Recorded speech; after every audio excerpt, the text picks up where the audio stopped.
Hello friends, কেমন আছো তোমরা সবাই? আজকে আরও একটি রেসিপি নিয়ে হাজির হলাম তোমাদের মাঝে। আজকের রেসিপিটি হলো ট্র্যাডিশনাল বেঙ্গলি ডিশ চিতল মাছের মুইঠা। এটি এপার বাংলা ও ওপার বাংলার জনপ্রিয় একটি খাবার। আজকে সেই রেসিপিটি আমরাও ট্রাই করলাম।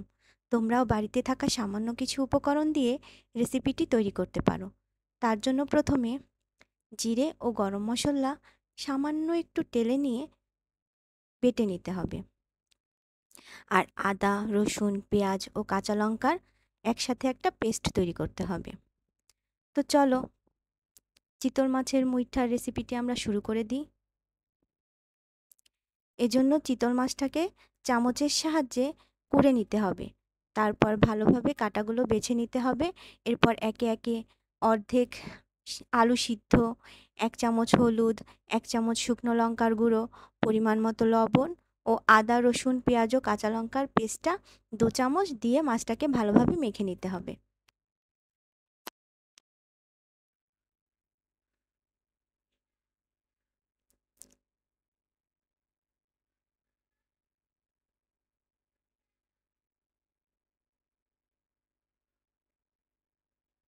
তারপর গ্যাসটা জ্বালিয়ে কড়াইতে জল দিতে হবে।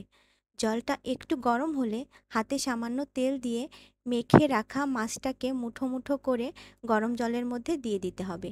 নাড়াচাড়া করার দরকার নেই। এগুলো সিদ্ধ হয়ে গেলে এমনিতেই উপরে ভেসে উঠবে। তবে বেশি সিদ্ধ করলে কিন্তু শক্ত হয়ে যাবে। তাই সিদ্ধ করার সময় খেয়াল রাখতে হবে এগুলো ভেসে উঠলেই গ্যাসটা বন্ধ করে তুলে নিতে হবে।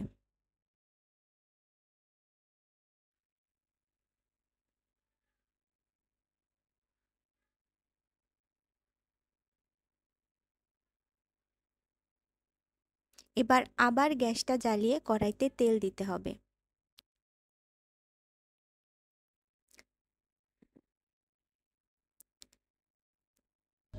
তেলটা একটু গরম হলে আগে থেকে সিদ্ধ করে রাখা মুইঠাগুলো একে একে ভেজে নিতে হবে।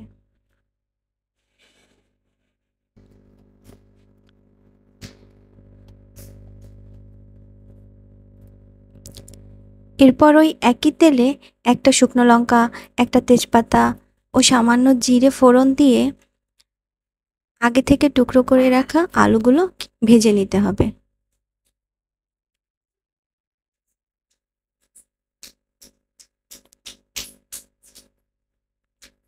আলুগুলো ভাজা হয়ে গেলে আদা, রসুন, পেঁয়াজ ও কাঁচা লঙ্কার পেস্টটা দিয়ে ভালোভাবে নাড়াচাড়া করতে হবে।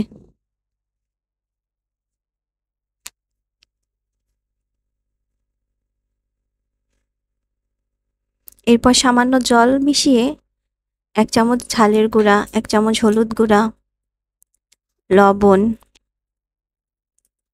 এগুলো দিয়ে ভালোভাবে কষিয়ে নিতে হবে।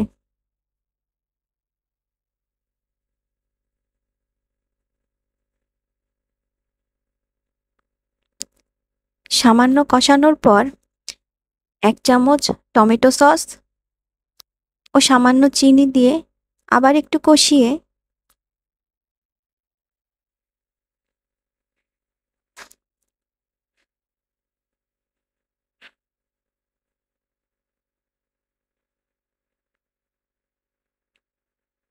পরিমাণ মতো জল দিয়ে দিতে হবে। এবার মুইঠাগুলো ছেড়ে দিতে হবে।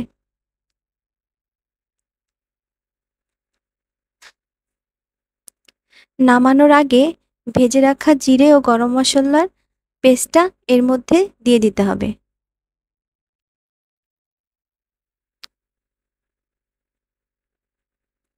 ব্যাস, তৈরি হয়ে গেল মজাদার চিতল মাছের মুইঠা। এতক্ষণ সাথে থাকার জন্য অনেক ধন্যবাদ।